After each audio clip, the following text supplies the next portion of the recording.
Hi, it's Andy. And for some of you, it's a Sunday morning. And that's kind of odd because we haven't done this together on a Sunday morning for a while. I guess maybe Hub Sunday, but it's been kind of an off and on type of thing. But we're back and we're picking up where we were in Romans. We are in Romans 15, in verse 14 primarily, almost exclusively today. The discipleship videos tomorrow, Tuesday and Wednesday, will touch on other parts of this passage, but we are moving towards the end of Romans, and as we do so, we are moving towards the end of summer, which means, well, we're only about 3 months from Christmas and 3+ months from a new year, so 2021 has been different. Many would say it's been better than 2020, but it still had its challenges, and we can look ahead to 2022 as well. But as we do that, this passage reminds us about what it means to be a church and what it means to be a healthy church, even. Paul says he's satisfied. Ultimately, our satisfaction needs to be from God. We need to make sure that he's satisfied, but we're going to talk a little bit about that in the message today. So, again, we've had a lot of things going on. We had a great week last week on Labor for the Sunday, where we were able to help in 4 different places, a couple of church members that needed some things, and one who is not affiliated with our church in any way that needed some work and stuff. So it was a good day, and really happy to be able to do that this year and look forward to that each and every year. So a reminder that we are, as we move towards the end of the year, we still have expenses to pay. I know people don't like to hear about money, but you know what? Sometimes we don't talk about money enough because we know people don't like to hear about money. So if you're giving regularly, we thank you. If you're giving online, great. We know that some are. I don't know who is besides us, but you know those numbers come through. Generally speaking, what the overall offering is, and so I'm glad to know that people are giving both online and in person, and we'll continue to do that. So again, you can mail your checks to the church, P.O. Box 350 in Fairfax, Missouri 64446, or go to the website at fairfaxmobaptistchurch.org and just click on the Give button, and that is secure giving. You can set up recurring giving like Susan and I have, or you can do a one-time gift, however you want to set that up. So please continue to do that. We are also in the middle of our Missouri Missions Month, right around the corner. As soon as this month ends, we are going to be moving into our Operation Christmas Child emphasis, and then after that, international missions with Lottie Moon and the International Mission Board. So it is that season of giving towards missions as we think about giving to one another. Let's make sure that we are encouraged and reminded to give back to the one who has given so much for us. So just continue to encourage you to do that. But without any further delay, let's look at our passage, turning back to Romans chapter 15, today verses 14 through 21, primarily just verse 14 and a little bit into 15.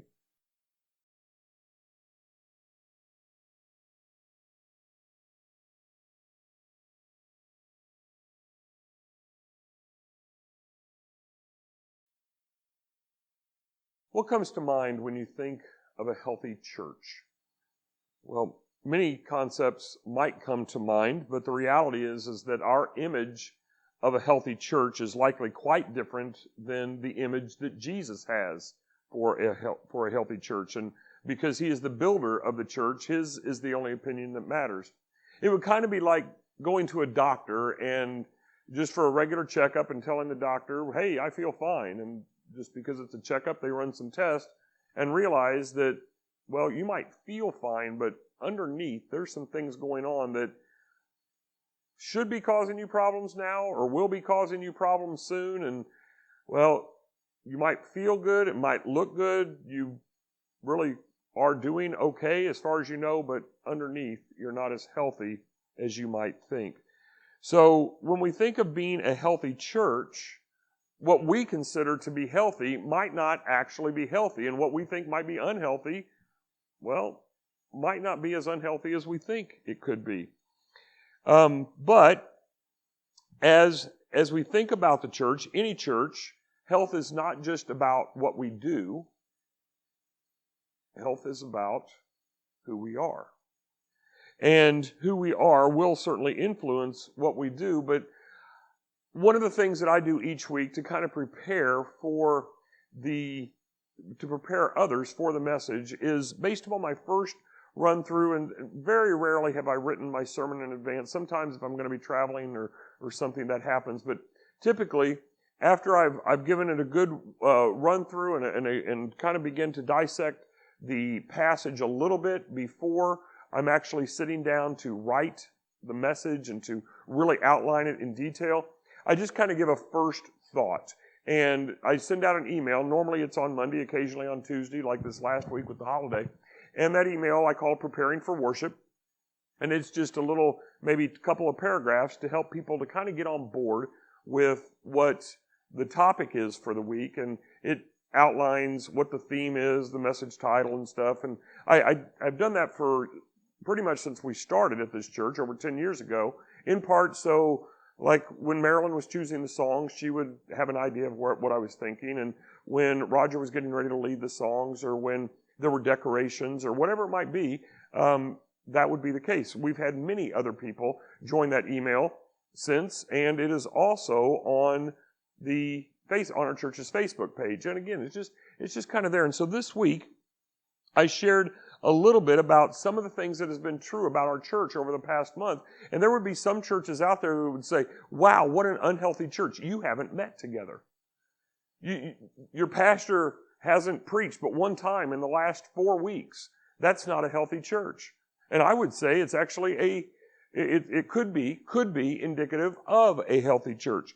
For instance, on August the 15th, I was preaching in St. Louis at one of my students' churches. He asked me to come preach, and so I took the week off and we went down there and we had a guest preacher here. That's fine. The very next week was our fair service. We didn't meet as a church for that. Then we had Hub Sunday, but then the next week we didn't meet for worship as we think of typical worship because we were out doing labor for the sun. And so 3 weeks out of 4, we didn't really meet together. 2 of those weeks, we didn't meet in the sanctuary at all. And again, many people would say, wow, that is just an unhealthy church to not be able to do that. Well, as I look at that, I think, wow, we're a healthy enough church that we can do that. So part of it is a matter of perspective. The reality is it has been 35 days since I have preached from Romans on a Sunday. And with that truth and the other things that I've just mentioned, again, some might say your church is not healthy. But really the question is only to be answered by Jesus. And we do have room to improve, even if we think we're healthy. Even if I were to say, I think it could be indicative of a healthy church that we could work through these last 4 weeks like that and still be coming together and still be considered faithful. Okay, but there is work for us to do. But that's not my point, at least not yet. So, what are the marks of a healthy church? Well, this message is not going to touch on them all. But given our study of Romans and the current context that we are in from Romans 15, I do want to touch on 3 things that Paul mentions in this letter. And the 3 things are found in verse 14, a church being full of goodness, a church being complete in knowledge, and a church being competent to instruct one another. Now, Paul is, as we move into this passage, Romans 15:14, Paul is moving into the conclusion of his letter. This is the concluding section of his letter, and this is the longest of any of the conclusions that Paul writes in any of his letters.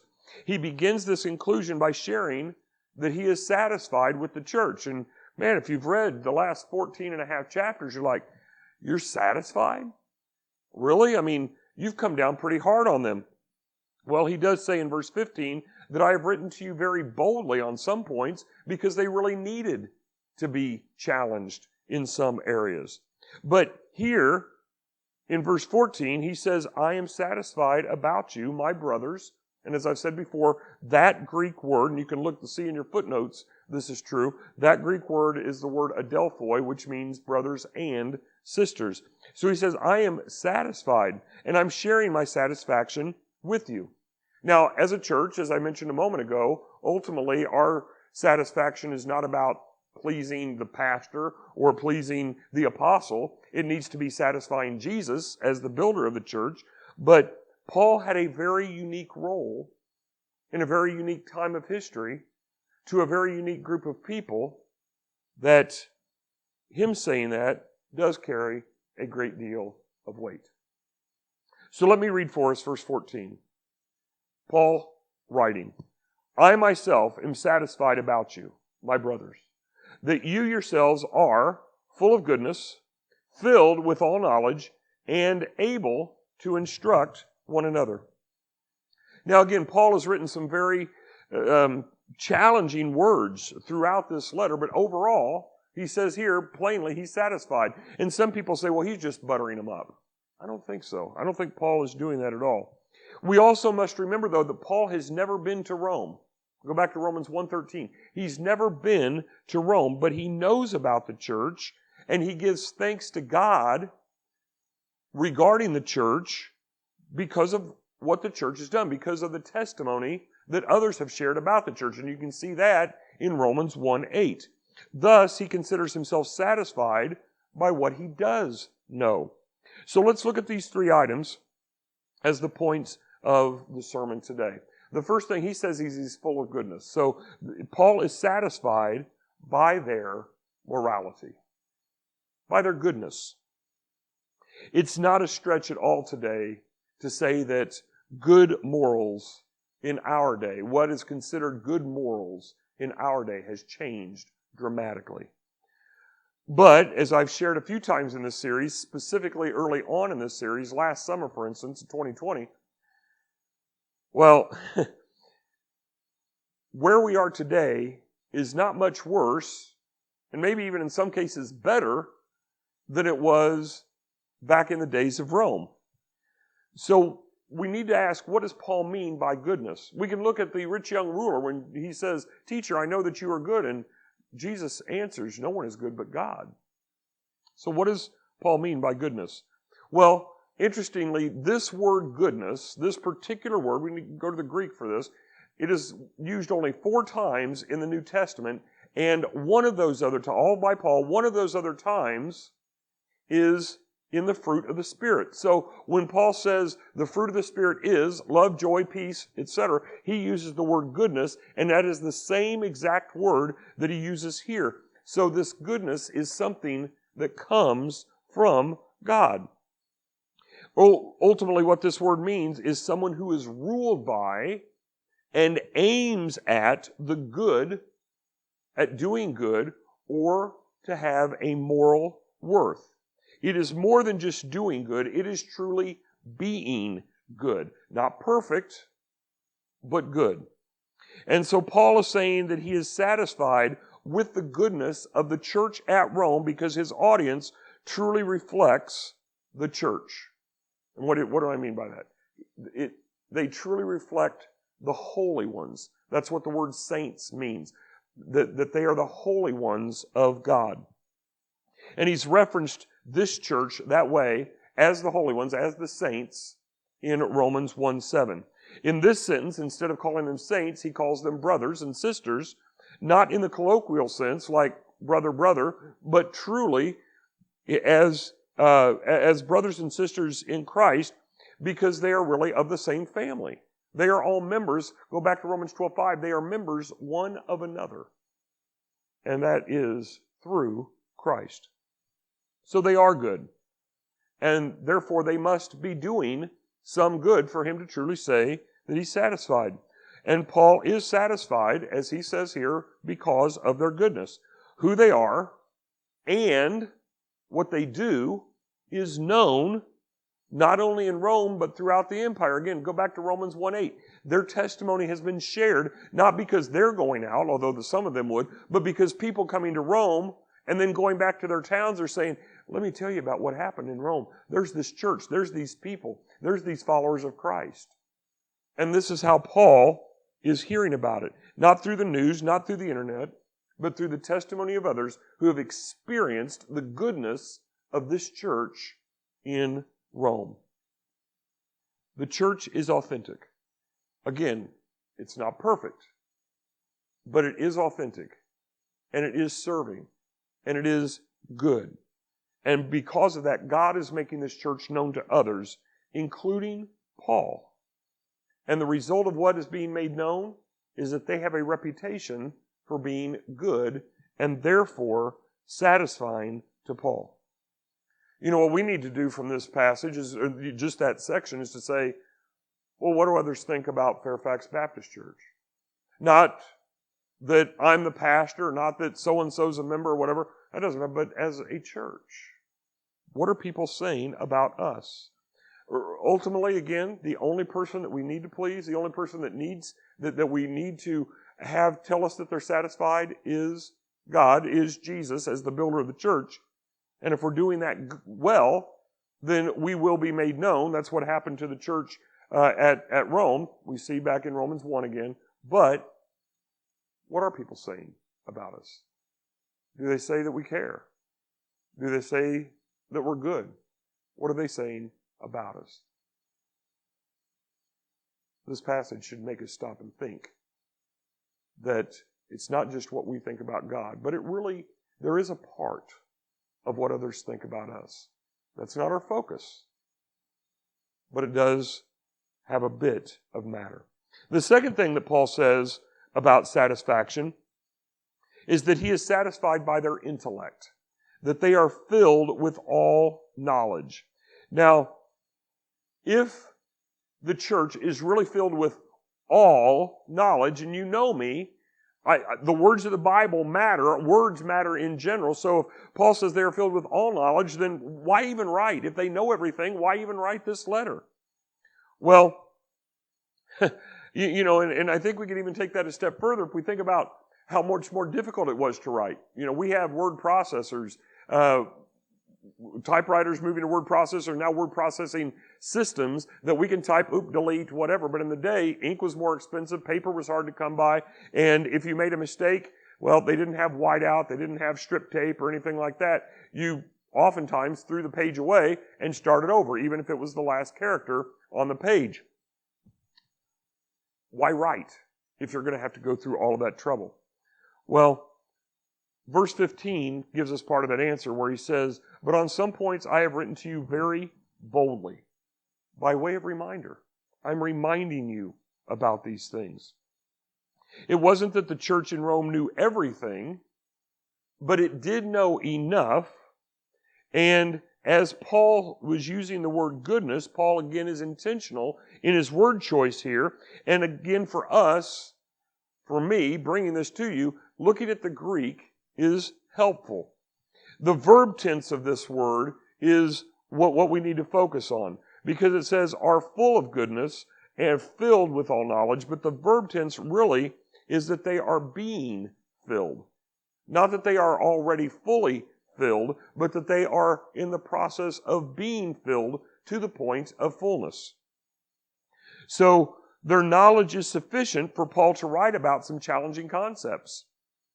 And he has done that in the letter. Like we can go back to propitiation, one of a very challenging theological construct.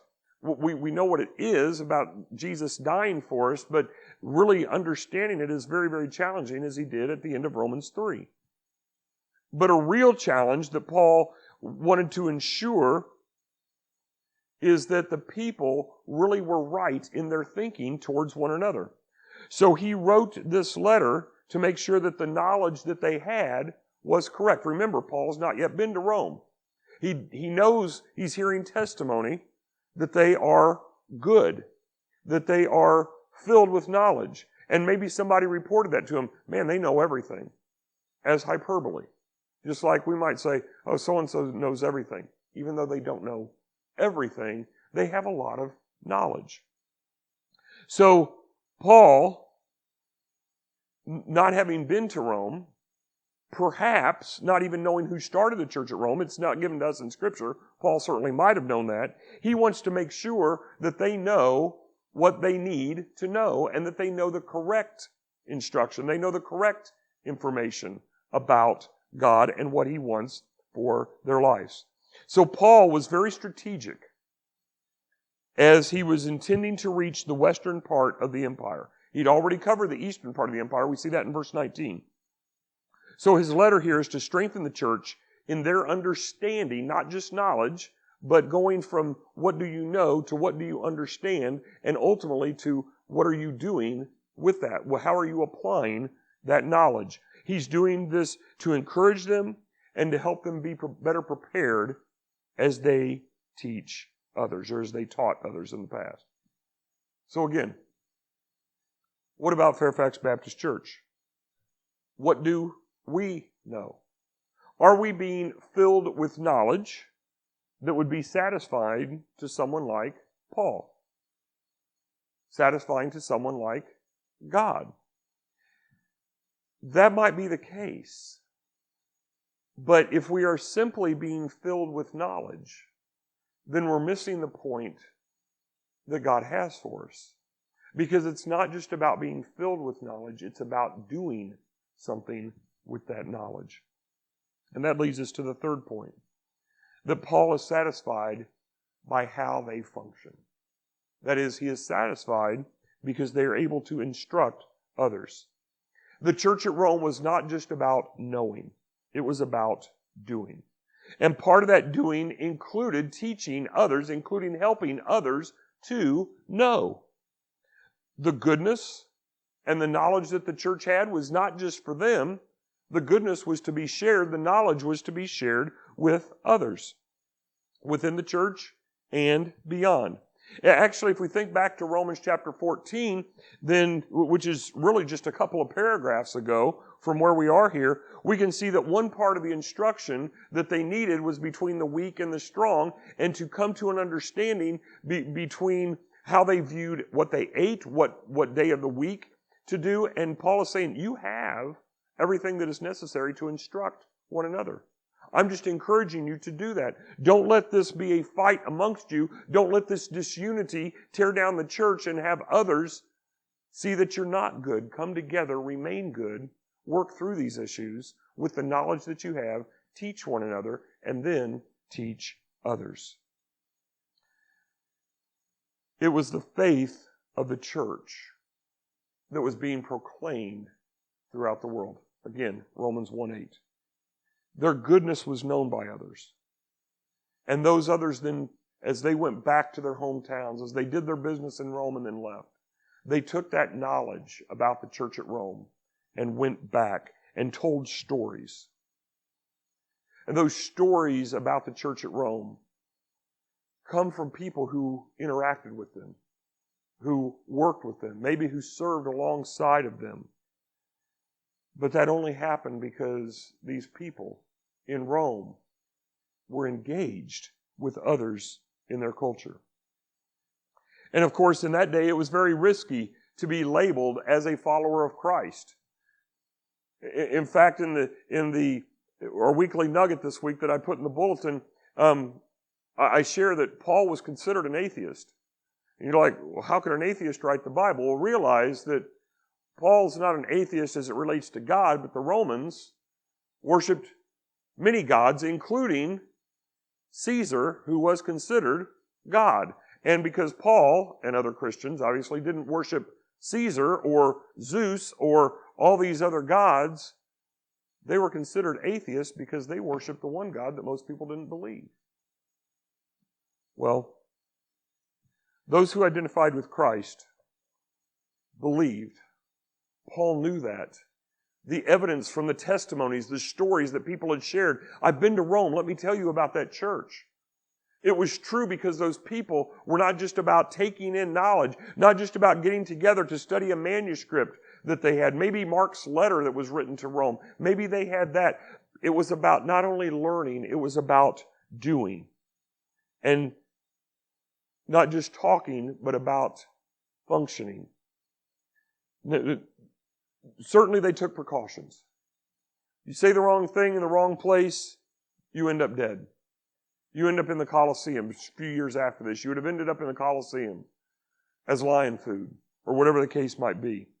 But their love and their service for others is undoubtedly a major reason why this church was so well known beyond Rome. Again, if we think about how this relates to our church, would Jesus be satisfied with how we function? Would Paul appreciate the things that we do? Or is something missing? Paul was satisfied with the church at Rome. But just because he was satisfied, it did not stop him from writing and from challenging them to do better and for challenging them to be better. He wrote to remind them. He wrote to encourage them. He wrote to inspire them. They knew. But he came to say, what can you do even better? You know, I see that that's a part of my role at this church. There are many people that know the Bible very, very well.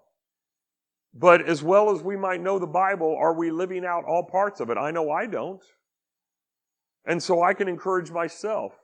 But I can also encourage others just as Paul is doing, because the church, this church, Paul is satisfied because this church in Rome was not just doing things for themselves, they were doing things for the glory of God. And even as many times as we might do things for the glory of God, sometimes if we're honest with ourselves, we might say, wow, look at the blessing I got out of that.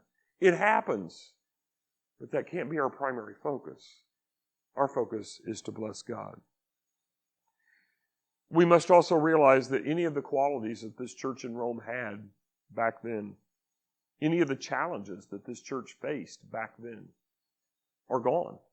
Oh, sure, there's still churches in Rome. I don't mean that, but those people, that church, at that time, they're long gone. So we read this letter now in light of a new day, in light of a new country, in light of new challenges. But the question is can we still be a church? Can Fairfax Baptist Church still be a church that is satisfying, not to Paul, but to Jesus? Some of what we do, and even some of who we are, much of who we are, might be good. We may be being filled with knowledge. And we may function okay in some areas and or at some times including instructing others. But as Paul wrote to the church at Rome then, God needs the words of this letter to speak to us today. So what are we lacking? What do we need? Are we learning? Great. If so, are we teaching others? Are we making a difference in our community that is known abroad? Our purpose in doing these things, again, it should not necessarily be about recognition, but we should do them because that is what Jesus has called us to do, to love our neighbor as we love God and to make disciples. The great commandment, the great commission. Now, I do believe some aspects of this church, of our church, are very healthy. And I say that despite our attendance being drastically down since COVID. But it was down before COVID. It's just down even more so now. But I do think that we have a foundation of health. It's just a matter of how we respond. How do we move forward? As we think about elements of health, that period of the last 4 Sundays, one Sunday I was in St. Louis preaching. There'd be a lot of churches that say, I'm not comfortable with you preaching in another church. It was a learning. If you read the newsletter, it was a learning experience for me. I had not preached in an African American church before. It was a great experience, a learning experience. The next week, being in the park with like-minded Christians, even if we don't all have the same beliefs. Core beliefs, mostly, very common. Details, not so much. But we come together as believers. The next week, a smaller crowd perhaps, a Hub Sunday, not getting back into our normal thing. We've been doing Hub Sunday for 3 years now or something. And that is a mission focus for us. Last Sunday, actually being out on mission within our community. 1 week our pastor wasn't here. 2 other weeks, none of us were in this building during our time of worship. There would be churches that would say, that's not good. There would be people, perhaps in this church, that would say, you can't do that. I think it shows that this church has some strength beyond what might be seen. And if it's that kind of strength and faith to not just be hearers of the word, but doers of the word, like we did last week, then, well, I think that's somewhat healthy. And again, there's many churches that wouldn't do 2 of those or 3 of those things in the course of a year. And we did them in the course of a month. But where else can we be healthier? Where else can we be better?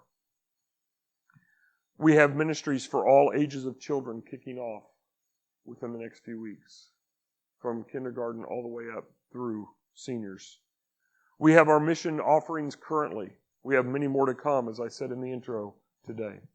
Those are all good things. But what's God calling you to do? What's God calling us to do? Even with COVID. Because of COVID, what are we being asked to do? Amidst COVID, beyond COVID, or whatever other challenge you might consider. What's God calling you and us to do? I'll be sharing a few more ideas of what we can do in the coming weeks. But as you have ideas, share them with me. Share them with others in the church. I don't have a monopoly on ideas. Please understand, I do not have a monopoly on ideas. So, but what I do know is that we need to be about sharing love, God's love, with others, and we need to be about bringing hope to others. Whether you are listening online, watching on YouTube, or here today on Sunday, or you do both, whatever that might be, we need to be loving, we need to be bringing hope to others. So what's next? Well, be on the lookout. How can you help others this week? As I've stated so much over the past year, people are in need of both love and hope. Those have been big buzzwords. And they're about to become more codified for us as we move forward. So this week, who will you love? And who will you help to find hope? And as you do, maybe you're going to find yourself sharing goodness. Maybe you're going to find yourself knowing more than you thought you knew, better able to instruct others, and being satisfied, not to me, perhaps to you, but most importantly, doing some of these things that make our church healthy and make us satisfying to God. Father, we do thank you for a letter of encouragement. We thank you for this verse in this passage that helps to remind us that satisfying you doesn't take moving a mountain. It does in the sense that we need to have faith, and faith can move mountains.